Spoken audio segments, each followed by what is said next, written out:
கிறிஸ்துவுக்குள்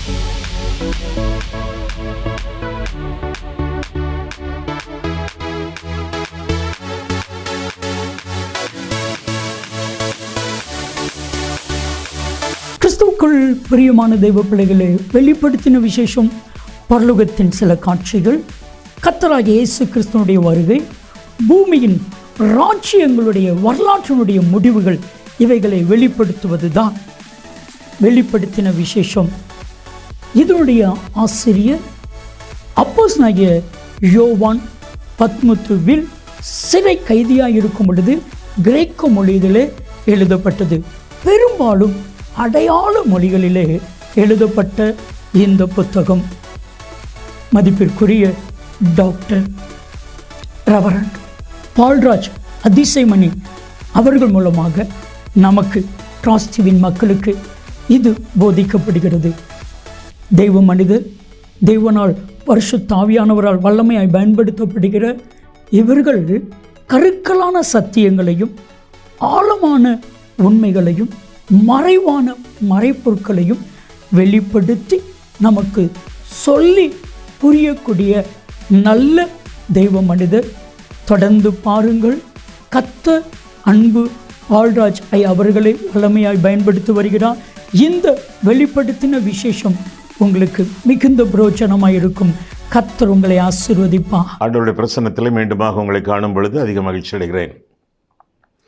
இந்நாளிலும் உங்கள் மத்தியில் வந்து உறவு கொள்ளவும் ஆண்டவருடைய வசனத்தை பகிர்ந்து கொள்ளவும் தருணம் கொடுத்த ஆண்டவரை துதிப்பதோடு உங்கள் அனைவருக்கும் என்னுடைய நன்றியை நான் தெரிவித்துக் கொள்கிறேன். வெளிப்படுத்தின விசேஷத்திலிருந்து செய்திகளை நாம் படித்து தியானித்து வருகிறோம். வெளிப்படுத்தின விசேஷம் எடுத்துக்கொள்ளுங்கள். முதல் அதிகாரத்திலே சில வாரங்கள் நாம் நிற்கிறோம். முதல் அதிகாரத்தில் பலவிதமான வார்த்தைகள், கொள்கைகளுக்கு அடுத்த வார்த்தைகள்.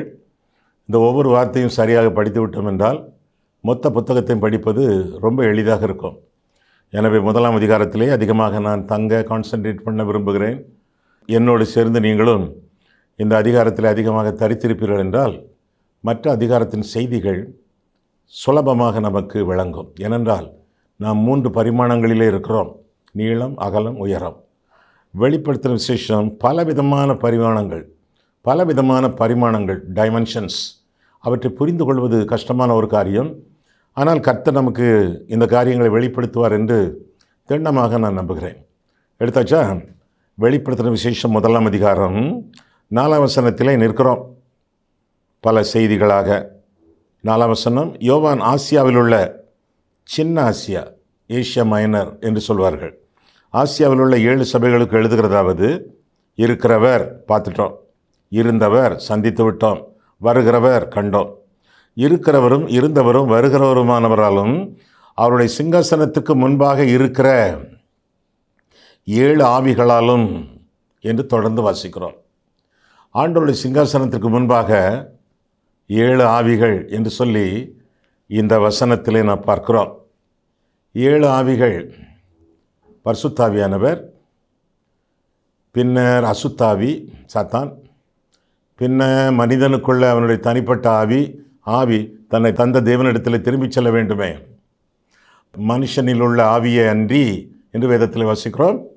3 முக்கியமான ஆவிகள். ஒன்று பரிசுத்தாவியானவர், அடுத்தது அசுத்தாவி பிசாசு, அடுத்தது அவரவருடைய சொந்த ஆவி.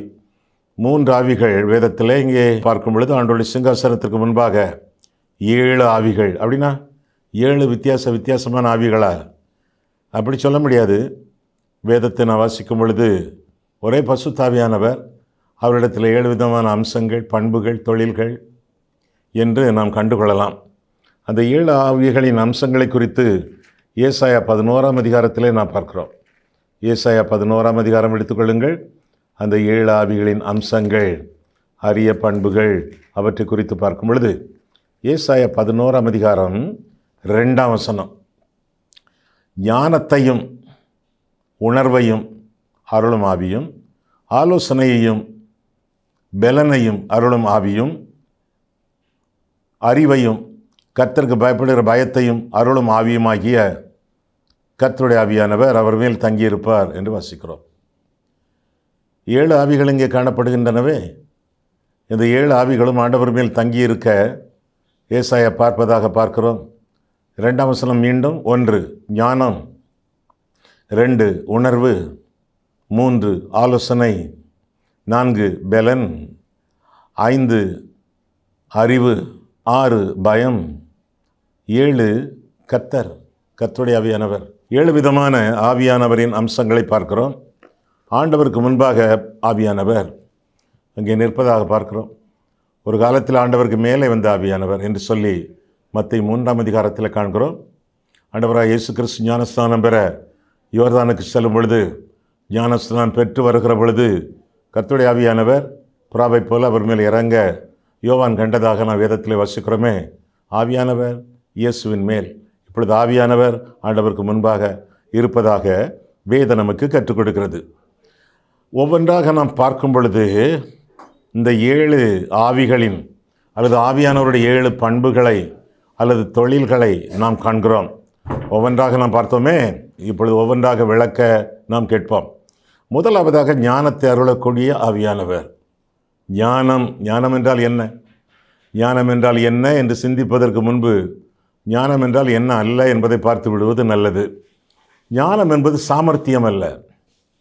ரொம்ப சாமர்த்தியசாலி, ரொம்ப ஞானம் உள்ளவன் என்று சொல்ல முடியாது. சாமர்த்தியம் என்பது பேரளவிலே, ஓரளவிலே இல்லை, பேரளவிலே தந்திரம் என்பது ஞானம் அல்ல. ஞானம் என்பது சம்பாத்தியமும் அல்ல. அது சாமர்த்தியமும் அல்ல, அது சம்பாத்தியமும் அல்ல. நிறைய பணம் வச்சுருக்கார், நிறைய சொத்து சேர்த்து வச்சுருக்கார், இந்த ஆள் மாதிரி ஒரு ஞானவான் உலகத்தில் கிடையாது என்று நம்ம சொல்லலாம். ஆனால் ஆண்டவர் அப்படி சொல்லவில்லை. ஒரு மனுஷனுடைய நிலம் நன்றாய் விளைந்தது, தானியங்கள் நிறைய குவிந்தது, களஞ்சியங்களை இடித்து பெரிதாக கட்டி நான் சேகரித்தவர்கள் எல்லாவற்றையும் சேர்த்து வைப்பேன் என்று சொன்னான். லூக்கா 12ஆம் அதிகாரத்திலே அவனை ஞானி என்று சொல்வார்கள் உலகத்தார். ஆனால் உன்னதத்தார் ஆண்டவர் என்ன சொல்கிறார்? மதிகேடனே, இந்த ராத்திரியிலே உன்னுடைய ஆத்மா எடுத்துக்கொள்ளப்படும், அப்பொழுது நீ சேகரித்தவர்கள் யாருடையதாகும் என்றார் என்று சொல்லி வேதத்தில் வாசிக்கிறோம். அவன் களஞ்சியம் கட்டப் போகிறேன் என்று சொல்கிறான். ஆண்டவர் உனக்கு கல்லறை கட்டப் போகிறேன் என்று சொல்கிறார். யார் சொல்வது நடக்கும்? ஞானம் என்பது சம்பாத்தியம் அல்ல. முதலாவதாக சாமர்த்தியம் அல்ல, இரண்டாவதாக சம்பாத்தியம் அல்ல, மூன்றாவதாக சன்மார்க்கம் அல்ல. சன்மார்க்கத்தோடு வாழ்வது, இயேசு இறைவன் என்று நம்புவார்கள். அதே வேளையில் தங்களுக்கு இஷ்டமான எல்லா காரியத்தையும் செய்வார்கள். உலக பிரகாரமான காரியங்களில் ஈடுபடுவார்கள். எம்மதமும் சம்மதம் என்று சொல்லி அவர்கள் அறிவிப்பார்கள். உலக பிரகாரமாக நல்லதை செய்வேன், தீயதை செய்ய மாட்டேன் என்று சொல்லி வாழ்வது, அப்படி வாழ முடியாது. எல்லா மனுஷரும் ஏகமாய் கெட்டு போனார்கள், நன்மை செய்கிறவன் இல்லை, ஒருவனாகிலும் இல்லை என்ற வேதம் சொல்கிறது.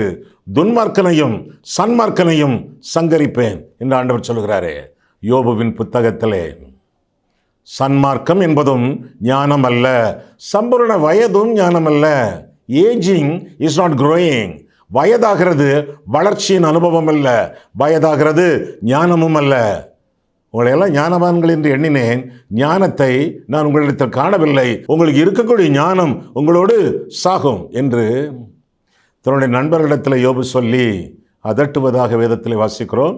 யோபுவின் புஸ்தகத்தில் என்னவெல்லாம் பார்த்தோம். இப்பொழுது ஞானம் என்பது சாமர்த்தியம் அல்ல, சம்பாத்தியம் அல்ல, சன்மார்க்கம் அல்ல, சம்பூர்ண வயதும் அல்ல. அப்படின்னா ஞானம் என்றால் என்ன? ஞானத்தை எப்படி பெறுவது? ஞானம் என்றால் என்ன என்பதை விட ஞானம் என்றால் யார் என்பது கேட்பது நல்லது. ஏனென்றால் அவரே நமக்கு ஞானமும் நீதியும் மீட்பும் பரிசுத்தமுமானார் என்று சொல்லி 1 கொரிந்தியர் 1ஆம் அதிகாரம் கடைசி வசனத்தில் நாம் காண்கிறோம். இயேசு கிறிஸ்து ஞானம். Jesus is our wisdom. ஆண்டவரை இருதயத்தில் இரட்சகராக ஏற்றுக்கொள்ளும் பொழுது ஞானம் நமக்குள்ளே வருகிறது. 1 கொரிந்தியர் 1:31 அவரே நமக்கு ஞானமாக இருக்கிறார் என்று சொல்லி வேதம் சொல்கிறது. தாம் ஒருவரே ஞானம் உள்ளவர் என்று சொல்லி ரோமர் 16:17 வாசிக்கிறோம். அப்போ ஆண்டவரை இருதயத்தில் ஏற்றுக்கொள்ளும் பொழுது, அவரை இரட்சகராக இருதயத்திலே நாம் ஏற்றுக்கொள்ளும் பொழுது ஞானம். கர்த்தருக்கு பயப்படுதலே ஞானத்தின் ஆரம்பம் என்று சொல்லி நம்ம வீட்டு சின்ன பிள்ளைகள்லாம் சொல்லுவாங்களே. ஆண்டவருக்கு பயந்து அவருக்கு முன்பாக கர்த்தருக்கு அடுத்த நீதி நியாயங்களிலே நாம் ஈடுபட்டு வாழும் பொழுது ஞானம் நமக்குள்ளே பிரவேசிக்கிறது என்று சொல்லி வேதத்தில் வாசிக்கிறோம். ஆண்டவருடைய வேதமும் ஞானம். ஆண்டவருடைய வேதத்தை படித்து கைக்கொண்டு அவருடைய சித்தத்தின் நடுவில் ஜீவிப்பது ஞானமான வாழ்க்கையை தரும் என்று சொல்லி வேதம் நமக்கு கற்றுக் கொடுக்கிறது. ஆக முதலாவதாக ஞானத்தை தரக்கூடிய ஆவி. ஞானத்திலே குறைவுள்ளவராக இருந்தால் கர்த்தரிடத்திலே கேட்க வேண்டும், சம்பூர்ணமாக கொடுக்கக்கூடியவர் என்று சொல்லி யாக்கோபு 1 அதிகாரம் 5 வசனத்திலே நாம் வாசிக்கிறோம். ஞானத்தை தரக்கூடிய ஆவியானவர். இரண்டாவதாக உணர்வை தரக்கூடிய ஆவியானவர் என்று சொல்லி அந்த வசனத்திலே நாம் பார்க்கிறோம். ஆவியானவருடைய இரண்டாவது அம்சம் உணர்வை தரக்கூடிய ஆண்டவர். உணர்வில்லாமல் மனிதர்கள் வாழ்ந்து கொண்டிருக்கிறார்கள். செத்தவனுக்கு உணர்வு கிடையாது. வாழ்க்கையிலே ஆவிக்குரிய ஜீவியத்திலே செத்து போனவர்கள்னா ஜீவன் இல்லாதவர்கள். ஜீவன்னா இயேசு கிறிஸ்து. குமாரனை உடையவன் ஜீவனை உடையவன், தேவனுடைய குமாரன் இல்லாதவன் ஜீவன் இல்லாதவன் என்று சொல்லி 1 யோவான் 5 அதிகாரத்திலே நாம் பார்க்கிறோம். இயேசுவை இரட்சகராக ஏற்றுக்கொள்ளாதவர்கள், ஜீவன் இல்லாதவர்கள், செத்து போனார்கள், உணர்வில்லாதவர்கள். உணர்வூட்டக்கூடியவர் ஆவியானவர். 7 ஆவிகளின் அம்சங்களிலே அந்த அம்சமும் ஒன்று என்று சொல்லி வேதத்திலே வாசிக்கிறோம். உணர்வூட்டும் ஆவியானவர், அவருக்கு உணர்வு உண்டு. பசுத்தாவியானவர் ஆழ்தத்துவம் உள்ளவர். தேவன் தேற்றரவாளன், திரித்துவ தேவத்துவத்தின் 3வது ஆழ்தத்துவம் சத்திய ஆவியாகிய அவர், அது அல்ல அவர் என்று சொல்லி வேதம் சொல்கிறது. ஆவியானவர் சபைகளுக்கு சொல்லுகிறதை காதுள்ளவன் கேட்க கடவன். ஆவியானவர் அது அல்ல, அவர். The Holy Spirit is not it, but he. ஆவியானவர் ஒரு சக்தி அல்ல. ஆவியானவருக்குள்ளே சக்தி உண்டு. அவர் சக்தி அல்ல. ஆவியானவர் என்பது புகையோ அல்லது ஒளியோ அல்ல. ஆவியானவர் ஒளியூட்டக்கூடியவர், உண்மை. ஆனால் ஆவியானவர் ஆழ்தத்துவம் உண்டு. ஒரு ஆழ்தத்துவம் என்றால் அந்த ஆழ்தத்துவத்திலே 3 அம்சங்கள் உண்டு. There are 3 faculties in a personality: emotion, intellect, will. ஒரு ஆழ்தத்துவம் என்றால் 3 ஆழ்தத்துவங்கள். ஆவியானவர் உணர்ச்சி உண்டு, அவருக்கு புத்தி உண்டு, சித்தம் உண்டு. உணர்ச்சி உண்டு, அவரை துக்கப்படுத்தாதிருங்கள் என்று சொல்லி எபேசியர் 4:30 வாசிக்கிறோம். அவருக்கு புத்தி உண்டு, அறிவு உண்டு. 1 கொரிந்தியர் 2 அதிகாரத்தில் வாசிக்கிறோம். அவருக்கு சித்தம் உண்டு. ஆவியானவர் தமது சித்தத்தின்படியே அவனுக்கு வரங்களை பகிர்ந்து கொடுக்கிறார். 1 கொரிந்தியர் 12. இந்த வசனங்களை எல்லாம் கண்டுபிடிக்க வேண்டியது உங்களுடைய கடமை. உங்களுக்கு ஒரு வேலை வேண்டுமே, நீங்கள் கண்டுபிடித்து நீங்களே அண்டர்லைன் பண்ணும் பொழுது அந்த வசனங்கள் அப்படியே உங்கள் மனதிலே நிற்குமே. தேவனை தேடுகிற உணர்வுள்ள மனுஷன் உலகத்தில் உண்டோ என்று பார்க்க கர்த்தர் செயல்படும் பொழுது நன்மை சிகரவன் இல்லை, ஒருவனாகிலும் இல்லை என்று சொல்லி கண்டுபிடித்தார் என்று சொல்லி வேதத்திலே வாசிக்கிறோம். உணர்வுள்ள இருதயம் இருளடையும் என்று சொல்லி ரோமர் 1 அதிகாரத்திலே நாம் காண்கிறோம். ஆண்டவரே, என்னுடைய அக்கிரமத்தையும் என் மீறுதலையும் எனக்கு உணர்த்தும் என்று சொல்லி யோபு ஜெபித்ததாக வேதத்திலே வாசிக்கிறோம். என் மீறுதலை எனக்கு உணர்த்தும் என்று சொல்லி சங்கீதக்காரன் ஜெபித்ததாக 139 சங்கீதத்திலே நாம் பார்க்கிறோம். உணர்வை தரக்கூடிய ஆவியானவர். தொட்டால் சுருங்கி, சென்சிட்டிவ் பிளான்ட். தொடுங்க சுருங்கிறோம், கொஞ்சம் நேரம் கழித்து வெறியும். தொடுங்க சுருங்கும், இன்னும் கொஞ்சம் நேரம் கழித்து அது வெறியும். இன்னும் தொடுங்க சுருங்கிறோம், ரொம்ப நேரம் கழித்து அது வெறியும். திரும்ப ஒருக்கா தொடுங்க சுருங்கிறோம், விரியவே விரியாது. தொட்டாற் சுருங்கி. சிலர் அப்படித்தான்.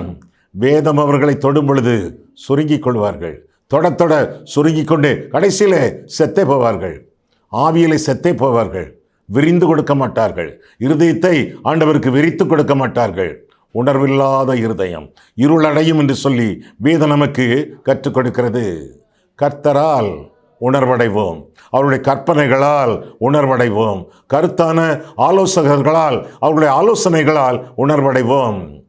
உணர்வடையும் ஏதுக்களை, காரணிகளை கண்டுபிடித்து உணர்வடையத்தக்கதாக ஆண்டவர் விரும்புகிறார்.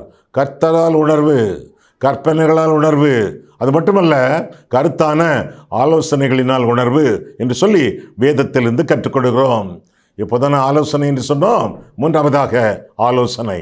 முதலாவதாக ஞானம், 2வதாக உணர்வூட்டும் ஆவியானவர் உணர்வு, 3வதாக ஆலோசனை.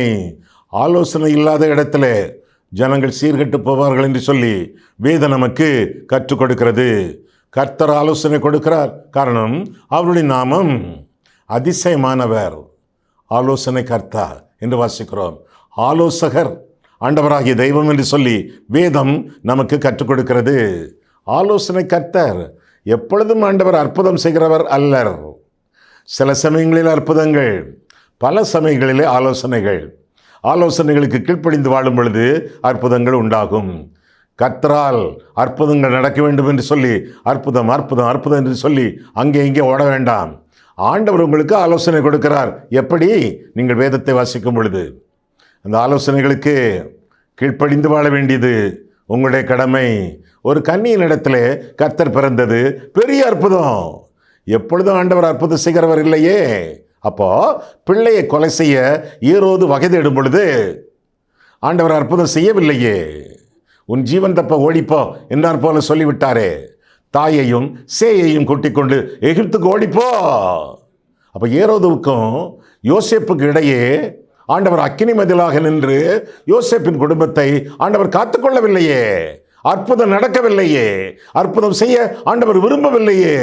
சில சமயங்களிலே அற்புதம், பல சமயங்களிலே ஆலோசனை. என்ன ஆலோசனை? எகிப்து ஓடிப்போ. ஆலோசனைக்கு கீழ்ப்படிந்ததினாலே தாயும் சேயும் தப்பினர் என்று சொல்லி வேதத்தின் வாயிலாக நாம் விளங்கிக் கொள்கிறோம். ஆண்டவர் ஒவ்வொன்றையும் ஒவ்வொரு நிருபத்தையும் சபையாருக்கு சொல்லும் பொழுது கேட்கிறதற்கு காதுள்ளவன் கேட்க கடவன் என்று சொல்வதாக பார்க்கிறோம். ஆண்டவருடைய வசனங்களை வாஞ்சித்து வாசித்து வாழும் பொழுது ஆலோசனை ஆண்டவர் தருகிறார். ஆலோசனை தரக்கூடிய ஆவியானவர் நமக்கு ஆலோசனை தந்து நம்மை ஸ்திரப்படுத்துகிறார், நம்மை திடப்படுத்துகிறார். நான்காவதாக என்ன வாசித்தோம்? மீண்டும் அந்த வசனம் ஏசாயா 11:2. ஞானத்தையும் உணர்வையும் அருளும் ஆவியும், ஆலோசனையையும் பலனையும் அருளும் ஆவியும். இப்போ நான்காவதாக பலன் தரக்கூடிய ஆவியானவர். தெரிந்த வசனம் தானே உங்களுக்கு. அப்போஸ்தலர் 1:8. பரிசுத்த ஆவி உங்களிடத்தில் வரும் பொழுது நீங்கள் பலன் அடைந்து எருசலேம், யூதேயா, சமாரியா எல்லா இடங்களிலும் எனக்கு சாட்சிகளாக இருப்பீர்கள் என்று சொல்லி ஆண்டவர் திருவளம் பற்றினாரே. அப்போஸ்தலர் 1:8 பலனற்ற சீஷர்கள், மறைந்து கொள்ளும் சீஷர்கள், பின்வாங்கும் சீஷர்கள், பெருமை பிடித்த சீஷர்கள், காட்டிக் கொடுக்கும் சீஷன், மறுதலித்து போன சீஷன், தலை மறைவான தோமா என்னும் சீஷன், இப்படிப்பட்ட பலனற்ற ஜீவியத்திலே வாழ்ந்து கொண்டிருந்தவர்கள். அவர்களிடத்தில் ஆண்டவர் சொன்னார், பரிசுத்த ஆவி உங்களிடத்தில் வரும் பொழுது பலன் அடைவீர்கள். அடைந்தார்களா? அடைந்தார்களே. வார்த்தையிலே பலன், வாழ்க்கையிலே பலன், வல்லமையின் பலன், இதையெல்லாம் அவர்கள் அடைந்தார்களே. அப்போஸ்தலர் 2 பரிசுத்த ஆவியானவர் பொழிந்தருளப்பட்டார். அதற்கு முன்பெல்லாம் தன்னையே காட்டிக்கொண்டு தலை நிமிர்ந்து நிற்கக்கூடிய சீமோன் பேதுரு ஆவியானவரால் நிரப்பப்பட்ட பொழுது பேதுரு 11 கூட எழும்பி நின்று என்று வேதத்திலே வாசிக்கிறோம். தன்னை காட்டுகிறவன் இப்போ 1+11, அவனோடு சேர்ந்து 11 பேர் சேர்ந்து நின்று ஊழியம் செய்ததாக அப்போஸ்தலர் 2:11 முதலாக நாம் பார்க்கிறோமே. இந்த பலன் எப்படி வந்தது? ஆவியானவரால் வந்தது. தனித்து நின்றவன் எழும்பி நிற்கிறான் கூட்டத்தோடு. எல்லாரும் இணைந்து பேசுவோம் என்று சொல்லி. அதற்கு முன்பாக ஒரு வேலைக்காரி முன்னாலே மறுதலித்தவன் ஆண்டவரை. ஆனால் ஆவியானவரை பெற்ற பிறகு என் வார்த்தைக்கு செவி கொடுங்கள், நான் சொல்லும் வார்த்தைகளை கேளுங்கள் என்று நான் என்று சொல்லி எத்தனை அழுத்தங்களோடு பேதுரு பேசுகிறான். அப்போஸ்தலர் 2:14-22 வார்த்தையிலே பலன், நான் வாழ்க்கையிலே பலன். அதுக்கு முன்பு தனியாக, ஆவியானவரை பெற்ற பிறகு குழுவாக சேர்ந்து ஐக்கியத்தோடு 1 தேவாலயத்துக்கு போகிறார்கள். பேதுருவும் யோவானும். அங்கே ஒரு சப்பானி அவனை கண்டு பேதுரு சொல்கிறான், நான் யார் தெரியுமா? பெந்தேகோஸ்தே நாள் பிரசங்கியார், பெந்தேகோஸ்தே பிரசங்கியார், என்னை நோக்கி பார் என்று சொல்லவில்லையே. அங்கே அவன் யோவானை இணைத்துக் கொண்டு எங்களை நோக்கிப்பார் என்றல்லவா சொல்கிறான். இந்த ஐக்கியம் எப்படி வந்தது? நம்முடைய கர்த்தராகிய இயேசு கிறிஸ்துவின் கிருபையும் பிதாவாகிய தேவனுடைய அன்பும் பரிசுத்த ஆவியானவருடைய ஐக்கியம் என்று சொல்லி வேதத்தில் வாசிக்கிறோம். வார்த்தையிலே வல்லமை, வாழ்க்கையிலே வல்லமை, அது மட்டுமல்ல வல்லமையிலே வல்லமை. அவனுக்கு ஆண்டவர் வல்லமையை கொடுத்தார். நசரேயனாகிய இயேசு கிறிஸ்துவின் நாமத்தினாலே உனக்கு கட்டளையிடுகிறேன் என்று சொல்லி அவனுக்கு எழும்பி நடக்க பண்ணினான் என்று சொல்லி வேதத்தில் வாசிக்கிறோமே. அதே அப்போஸ்தலர் 3ஆம் அதிகாரத்திலே வல்லமை பெலன் தரக்கூடிய ஆவியானவர் என்று சொல்லி வேதத்திலே வாசிக்கிறோம். அடுத்த வார்த்தை என்ன? அதே 2ஆம் வசனம் பாருங்க. ஏசாயா 11:2 ஞானத்தையும் உணர்வையும் அருளும் ஆவியும், ஆலோசனையையும் பெலனையும் அருளும் ஆவியும், அறிவையும் கர்த்தருக்கு பயப்படுகிற பயத்தையும் அருளும் ஆவியும் என்று வாசிக்கிறோம். 5ஆவதாக அறிவு. 4 காரியங்கள் இதுவரை பார்த்தோம். பரிசுத்த ஆவியானவரால் கிடைக்கக்கூடிய ஆசீர்வாதங்கள். ஒன்று ஞானம், இன்னொன்று உணர்வு, 3ஆவதாக ஆலோசனை, 4ஆவதாக பெலன், 5ஆவதாக அறிவு. அறிவை தரக்கூடிய ஆவியானவர், அறிவை தரக்கூடிய ஆவியானவர் என்று பார்க்கிறோம். வேதத்திலே அறிவு என்றால் உறவு என்ற அர்த்தம். ஆண்டவரை அறிகிற அறிவு என்றால் ஆண்டவரோடு நெருங்கிய உறவோடு வாழக்கூடிய வாழ்க்கை என்பது பொருளாகும். அறிவு, உம்மை அறிவதே நித்திய ஜீவன், உம்மை சேவிப்பதே மெய்ச்சுவாதீனம் என்றெல்லாம் நான் வேதத்தில் வாசிக்கிறோமே. ஆண்டவரை அறிகிற அறிவு. அறிவு இருந்தால் மட்டும் போதாது, அந்த அறிவு அனுபவமாக வேண்டும். ஆண்டவருக்கு அடுத்த அறிவு நம்முடைய வாழ்க்கையிலே சொந்தமாக வேண்டும். எல்லா மனுஷரும் ரட்சிக்கப்படுவதும் ரட்சிப்பு அனுபவம், சத்தியத்தை அறிகிற அறிவை அடையவும் அறிவு. அவர் சித்தமுள்ளவராக இருக்கிறார் என்று சொல்லி 1 தீமோத்தேயு 2ஆம் அதிகாரம் 4ஆம் வசனத்திலே நான் வாசிக்கிறோம். அறிவு நம்முடைய வாழ்க்கையிலே அனுபவமாக வேண்டும் என்று சொல்லி வேதம் நமக்கு கற்றுக் கொடுக்கிறது. வேதத்தை அறிகிற அறிவிலே நாம் வாழ வேண்டும். வேதத்தை அறியாத இந்த ஜனம் சபிக்கப்பட்டது என்று சொல்லி யோவான் 7ஆம் அதிகாரத்திலே நாம் காண்கிறோம். ஆண்டவர் கொடுக்கக்கூடிய அறிவுக்கு செவி கொடுத்து ஆண்டவரை ஏற்றுக்கொண்டு அவர் வழிகாட்டும் வழிகளை ஏற்றுக்கொண்டு ஆண்டவருடைய சித்தத்தின் நடுவிலே ஜீவிக்க வேண்டியது நம்முடைய கடமை என்று சொல்லி வேதம் நமக்கு கற்றுக் கொடுக்கிறது. பின்னர் என்ன வார்த்தையை நாம் பார்த்தோம்? அந்த வசனத்திலே பயம், ஆண்டவருக்கு பயப்படக்கூடிய பயம் என்று சொல்லி அந்த ஏசாயா 11ஆம் அதிகாரம் 2ஆம் வசனத்திலே பார்த்தோம். அறிவுக்கு அடுத்தாற் போல பயம், கர்த்தருக்கு பயப்படக்கூடிய பயம். கர்த்தருக்கு பயப்படுகிறவர்கள் கண்டதற்கும் கண்டவர்களுக்கும் பயப்பட மாட்டார்கள். கர்த்தருக்கு பயப்படுகிறவர்கள் கண்டதற்கும் கண்டவர்களுக்கும் பயப்பட மாட்டார்கள். கர்த்தருக்கு பயப்படாமல் வாழக்கூடியவர்கள் எல்லாருக்கும் பயப்படுவார்கள். எனவே கர்த்தருக்கு பயப்படக்கூடிய பயம் நம்மளே இருக்க வேண்டும். கர்த்தருக்கு பயப்படக்கூடிய பயம் இயேசுவுக்கே இருந்தது என்று சொல்லி அந்த வசனத்தில் நாம் வாசிக்கிறோம். பயத்தை அருளக்கூடிய ஆவியானவர் என்று சொல்லி வேதம் நமக்கு கற்றுக் கொடுக்கிறது. ஐயா, பயம் என்றால் என்ன அர்த்தம்? கர்த்தருக்கு பயப்படக்கூடிய பயம் என்றால் என்ன அர்த்தம்? பயம் என்றால் அச்சமா? இல்லையே. நடுக்கமா? இல்லையே. மருட்சியா? இல்லையே. திகைப்பா? இல்லையே. திகிலா? இல்லையே. அப்போ ஆண்டவருக்கு பயப்படக்கூடிய பயம் என்றால் என்ன? பலவிதமான பயங்கள் வேதத்தில். அதில் 2 முக்கியமான பயங்கள். ஒன்று ஆதாமின் பயம், அடுத்தது ஆபிரகாமின் பயம். ஆதாமின் பயம் என்ன? பாவம் செய்துவிட்டு தேவனுக்கு பயந்து மரங்களுக்கு பின்னால் மறைந்து கொண்டான். எதுக்காக? தண்டனை வரும் என்று சொல்லி அஞ்சி விட்டான். பயம். இது தேவனுக்கு பிரியமான பயம் அல்ல. அப்போ ஆபிரகாமின் பயம் என்ன? ஆபிரகாமை பார்த்து ஆண்டவர் சொன்னார், உன்னுடைய ஒரே குமாரன் நேசப்புதல்வன், அவனை கொண்டு போய் நான் காட்டக்கூடிய இடத்துல எனக்காக பலியிடு என்று ஆண்டவர் சொல்லிவிட்டார். உடனடியாக கீழ்ப்படிந்தான் ஆபிரகாம். போகிற வழியிலே வேலைக்காரர்களை அவன் நிப்பாட்டி விட்டான். அவன் நிப்பாட்டி விட்டு தந்தை மகனும் நடக்கிறார்கள். பரிதாபமான ஒரு கேள்வியை பையன் கேட்கிறான். எப்பா, கரி நெருப்பு இருக்கு, கட்டை இருக்கு, கழுதை இருக்கு, எல்லாமே இருக்கு, பலியாடு எங்கப்பான்னு கேட்குறான். ஆபிரகாம் சொல்கிறான், தகப்பன் சொல்கிறான், கர்த்தர் பார்த்து கொள்ளுவார். போனாங்க, மலையில் ஏறினாங்க. ஆபிரகாம் பலிபீடம் கட்டினான். அடுத்து தன்னுடைய மகனையும் கயிர்களால் கட்டி பலிபீடத்தில் கிடத்தினான். பையனுக்கு இப்போ தெரிஞ்சு போச்சு பலியாடு எது என்று சொல்லி. ஆபிரகாம் கத்தி எடுத்தான், ஓங்கினான்.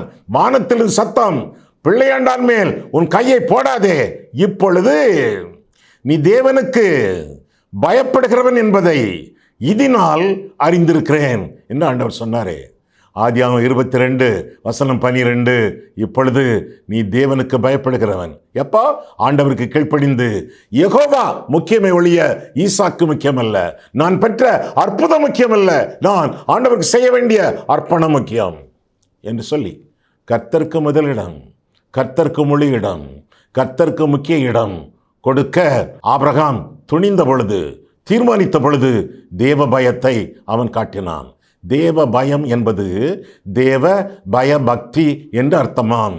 The fear of the Lord is reverence for God. ஆண்டவருக்கு பயப்படக்கூடிய பயம். ஆண்டவரிடத்தில் பயபக்தியோடு வாழ்வது என்று சொன்னால் அந்த கூற்று மிகையாகாது. கர்த்தருக்கு பயப்படக்கூடிய பயம் நம்முடைய பயமாக இருத்தல் வேண்டும் என்று சொல்லி வேதம் நமக்கு தெளிவாக கற்றுக் கொடுக்கிறது. அப்படின்னா தேவனுக்கு பயப்படக்கூடிய பயம், அதனுடைய அர்த்தம் என்ன? தேவனுக்கு முதலிடம், ஆண்டவருக்கு முதலிடம், எல்லாம் இயேசுவே, எனக்கு எல்லாம் இயேசுவே என்று சொல்லக்கூடிய ஒரு வாழ்க்கை. இரண்டாவதாக தீமையை வெறுப்பதே கர்த்தருக்கு பயப்படக்கூடிய பயம் என்று சொல்லி நீதிமொழிகள் 8ஆம் அதிகாரம் 13ஆம் வசனத்திலே நாம் பார்க்கிறோம். தீமையை வெறுப்பது, பாவத்தை வெறுப்பது. பாவத்தை விட்டுவிட்டோம், ஒரு சிலர் பாவத்தை வெறுக்கவில்லையே.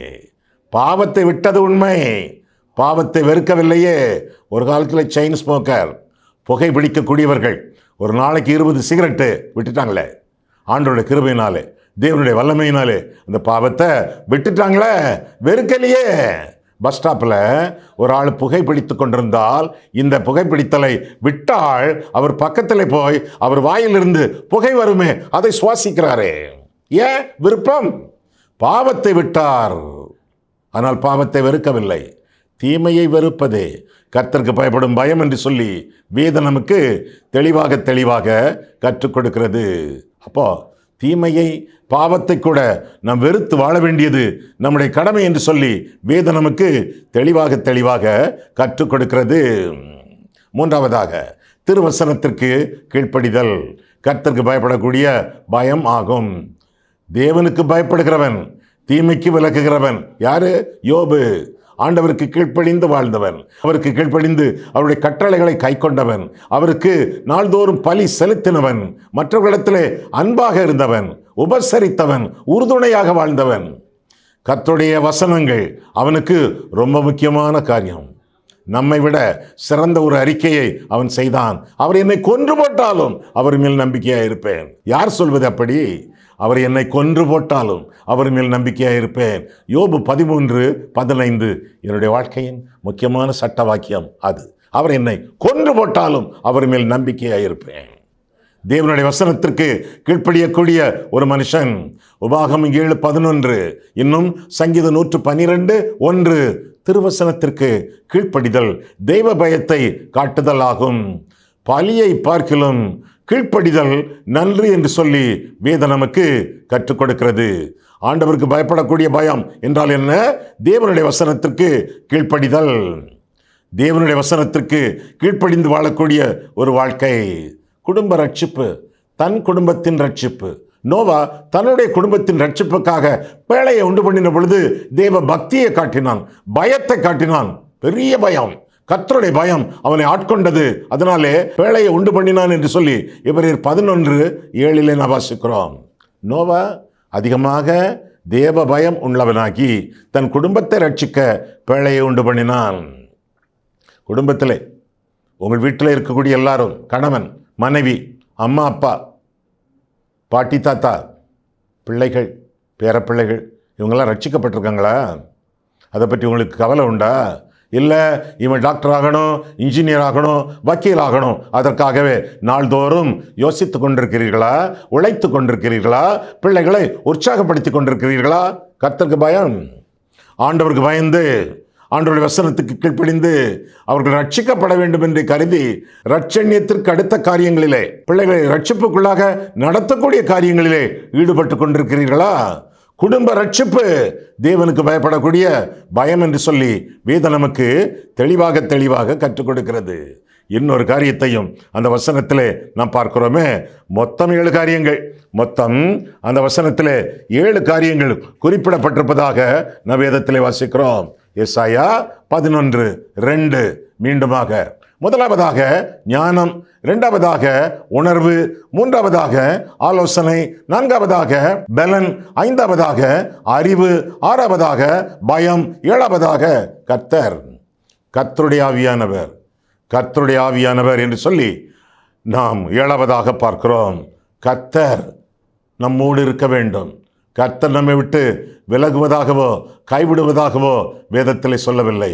நான் உன்னை விட்டு விலக மாட்டேன், நான் உன்னை கைவிட மாட்டேன் என்று சொன்ன ஆண்டவர் நம்மை விட்டு விலகக்கூடாது. அது எப்படி ஐயா விலகுவார்? விலகினாரே. கர்த்தருடைய ஆவியானவர் சபலை விட்டு விலகினாரே. தாவீது அச்சப்பட்டானே, உம்முடைய சமூகத்தை விட்டு என்னை தள்ளாமலும் உம்முடைய பரிசுத்த ஆவியை என்னிடத்திலிருந்து எடுத்துக்கொள்ளாமலும் வரும் என்று புலம்பினானே. மோசேக்கு விரோதமாக மிரியாமும் ஆரோனும் புரளி பேசிய பொழுது கர்த்தர் அவர்களை விட்டு போய்விட்டாரே. ஆண்டவர் நம்மை விட்டு விலகாமல், நம்மை கைவிடாமல் தொடர்ந்து வாழ வேண்டும் என்றால் ஆண்டவர் சொன்னதை நாம் சொல்லி வாழ வேண்டும். ஆண்டவரிடத்திலே சொல்ல வேண்டும். அது கர்த்தருக்கு பயப்படக்கூடிய பயம். என்ன சொல்ல வேண்டும்? ஆண்டவரே, நீர் என்னிடத்தில் சொன்னீர், நான் உன்னை விட்டு விலக மாட்டேன், நான் உன்னை கைவிட மாட்டேன் என்று சொன்னீரே. அதே போல் ஆண்டவரே, நானும் உம்மிடத்தில் சொல்கிறேன், உம்மை விட்டு விலகேன், உம்மை கைவிட மாட்டேன், நானும் நீருமாக என்னுடைய எஞ்சிய வாழ்க்கை முழுவதும் வாழ்வோம் என்று சொல்லி ஆண்டவருக்கு நம்முடைய வாழ்க்கையை அர்ப்பணித்து வாழும் பொழுது ஆண்டவருடைய ஆசீர்வாதத்தை, ஆண்டவருடைய ஆசீர்வாதங்களை பெறுவோம். பரிசுத்த ஆவியானவருடைய 7 அம்சங்கள் பொருந்திய வசனத்துக்கேற்ப ஆசீர்வாதத்தோடு திகழ்வோம். கர்த்தர் உங்களை ஆசீர்வதிப்பாராக. கண்களை மூடுவோம், கர்த்தரை பார்ப்போம். அன்புள்ள ஆண்டவரே, உம்முடைய வசனங்களை ஆராயவும், எங்கள் வாழ்க்கையை ஆராயவும் உம்முடைய சந்நிதியிலே எங்களை வழிநடத்தினீரே, அதற்காக உமக்கு ஸ்தோத்திரம் சுவாமி. 7 அம்சங்களுள்ள பரிசுத்த ஆவியானவருடைய செயலாற்றுதல்கள் எல்லாம், ஆசீர்வாதங்கள் எல்லாம், வழிநடத்துதல்கள் எல்லாம் எங்களுடைய வாழ்க்கையிலே நிறைவேறத்தக்கதாக எங்களை அர்ப்பணிக்கிறோம். 7 ஆவியின் அம்சங்கள் பொருந்திய ஆண்டவர் எங்களை எந்நாளும் ஆசீர்வதித்து முழுமையான ஆவிக்குரிய ஆசீர்வாதங்களோடு ஒவ்வொரு நாளும் நாங்கள் திகழ எங்களை ஆசீர்வதியும். இயேசு கிறிஸ்துவின் நாமத்தில் ஜெபிக்கிறோம் பிதாவே, ஆமேன்.